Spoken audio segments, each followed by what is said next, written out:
without destroying the economy. Well, Gerald, to interrupt, I saw a bunch of news articles. I forgot to cover them the last few days. In fact, guys, Google this for me. Top insurance company buys gold first time in history. 400 million they bought. Well, tell folks about that, Mr. Celente. I believe it was Northwestern, or it was I think it was Northwest Mutual. They have $400 or $200 million worth of gold they bought for the first time in business. I think they're in business like 150 years. Yeah, that's what it said. And then I did more searches and found out a bunch of governments, like the Chinese, the Arabs, the Europeans, and other insurance companies are quietly moving into gold. They've never done that. What does that tell you, Gerald Celente? It tells us that the fiat currencies, particularly the dollar, are not going to be worth the paper they're printed on. Again, even when you heard Federal Reserve Chairman Bernanke yesterday warning that there's a risk of another crisis on the horizon. Inflation. And they're not going to be able to print more money to bail us out. They're running out of games.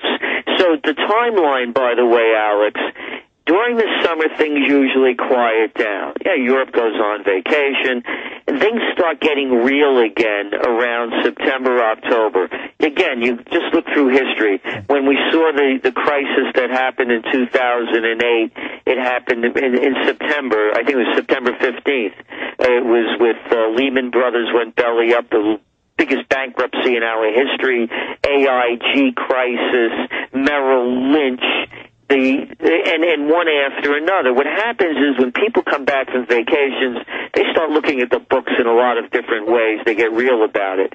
So September, October is one time to look. The other one, and this is the one that's going to tell the final story, it's going to be Christmas sales 2009. Watch how those sales come in. You're going to see them in way worse than they were last year, and they were terrible last year. Then you move into the new year, and that's when things in 2010 really start to unravel. That's our timeline. And you're saying the only rabbit in the hat they've got that you see for another bubble, this is the end of the bubbles unless they start a huge war? Yeah, but this time it's different than the times before, in the sense that this time we'll have wars of weapons of mass destruction.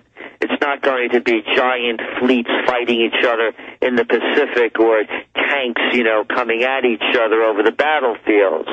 This will be suitcase-sized nuclear weapons. Matter of fact, my book Trends 2000, which came out in December of 1996, the whole front of it was front-loaded with the breakup of the former Soviet Union and all of the nuclear materials on the black market that was spread throughout the world, and they're still out there. So we're going to see a very different war. This will be out of control. No one will know what to do, and the chaos will be beyond what any Hollywood movie could ever dream up. So you're talking about a black ops, special ops war? Yes. Again, anybody could get over into anybody's country. It's not a big deal. Borders are very porous. I remember writing in the Trends Journal, I believe it was 1998, about over 100 suitcase-sized nuclear weapons were lost in Russia. I mean, lost? So it's going to be that kind of thing, weapons of mass destruction. We called it WWMD3. World Wars of Weapons. Okay, I want to go over that with you because you've talked about it, government-sponsored terror. There's certainly some real terror and real wars, between powers. But look at these global banks. They're bringing in their world government. They're using the global crisis to get their global carbon tax. They engineered the crisis, whether by design or by their idiocy. The point is they're clearly getting power and control out of it. Now they need to have a world government come into place out of this bigger crises. They need to have a war, just like they used a World War I to get League of Nations, World War II to get UN. Now they say we need one more big war to bring in the final world government. I see all the evidence that this is planned out. And if suitcase nukes aren't brought in, if somebody isn't stupid enough to attack, then I see them staging it because it's the only bubble, the only crisis that they have left to bring them into power. So I agree with what you say, Gerald, and I see them making the preparations, hardening government facilities, preparing tattletale squads, domestic infrastructure. DHS reports that Americans are terrorists, youth brigades. I see huge industrial buildup for war against the people. Northcom making announcements. You said this a year ago. We've been talking about it for a long time. Zoellick warns stimulus sugar high won't stem unemployment. What you just said, with Bernanke saying the money has to end because they've already bought everything up. He says unemployment increases that will cause political combustible issue and destabilization and conflict. He says rising joblessness threatens to set off political unrest across the globe. So they're saying this, but like beaters beating the bushes to drive out, the mastodons over the cliff. We're the mastodons. This is all crazy like a fox going right towards their world government. So, Gerald Celente, your take on that? Well, whether they cause it or exploit it, it's going to happen in the sense that you also have worldwide unrest. Latvia. We saw it in Greece, Iceland. You're seeing it in France. Look what's happening over in Spain. The unemployment rate is almost 20%.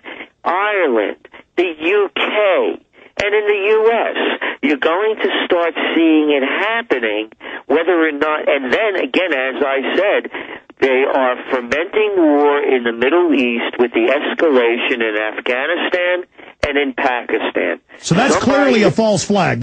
Clearly they know they're stirring the pot on purpose. Exactly. So whether or not they create the terror or the terror is created from their actions, one way or another, they're setting the stage for it. So what we're saying at this point is that the escalation of the Afghan-Pakistan wars are setting the stage for terrorism at 9/11 levels. Again, whether manufactured or real, we're going to see it. And the people, you look at the poll data now. Most people are in favor of these wars in the United States. So if they say, we're being attacked by Islamo-fascists because they hate our liberty and freedom, the people are going to swallow it again. Gerald Celente, Trends Forecaster, what did you think about, or did you see, the Pakistan president? They're saying, why are you helping terrorists? And he goes, Al-Qaeda, Taliban was created by the U.S. against the Russians and pushed. You guys are using them to destabilize us, which is what's really going on. They don't control all the groups, but they nudge them and fund them and stir them up. And he made that point, and the person interviewing him on NBC kind of shut up. It seems like this trick is starting to wear a bit thin.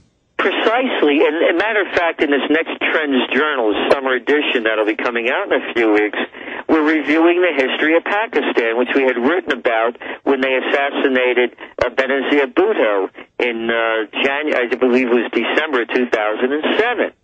And now her husband, Zardari, is the president of Pakistan. Well, they used to call him Mr. 10%. Because he used to take 10% of all the government action. He did time in jail for being accused of raping the government of $5 billion. It's one criminal enterprise after another. And we're in the thick of it. Absolutely. Gerald Celente, I don't know if you've seen this yet. It just came out last night. Washington Times playing some one of millions, crazy imams, bragging about if we had one fighter to bring anthrax to America and kill hundreds of thousands. I've seen this months ago. They take this like it's breaking news and say he works with the gun-owning militia. Then they tie militia to white supremacists. Same thing that they do in the DHS report that says gun owners, veterans are the number one threat. And we see all of Homeland Security, Northcom, being set up to suppress a legitimate revolution by the American people, or a restoration, which you've been predicting. We've got Zoellick at the World Bank saying this is coming. They're clearly now swinging around the Homeland Security system, the apparatus, to point it at the American people, saying we are Al-Qaeda. So they clearly know they're about to do some things politically. where they're going to sick Homeland Security on the general public, and they're training local police departments nationwide. This is confirmed that veterans will come back and bomb you with IEDs, and that the veterans work with Al-Qaeda. Do you think this new load of bull is going to sell? Well, again, if there's an attack of any kind, whether it's manufactured or legitimate, the people respond very quickly by fear, as we saw with Saddam Hussein has weapons of mass destruction and ties to Al-Qaeda. They'll swallow most of what's fed to them. But now they're going to say the gun owners are the terrorists. They're going to say, oh, Al-Qaeda hit us, take the people's guns. The gun owners are Al-Qaeda. I mean, that is really over the top. We don't believe, by the way, that Second Amendment rights will be repealed. I mean, that's our, and I'm a strong advocate of Second Amendment rights. Why? Because they can't get away with it?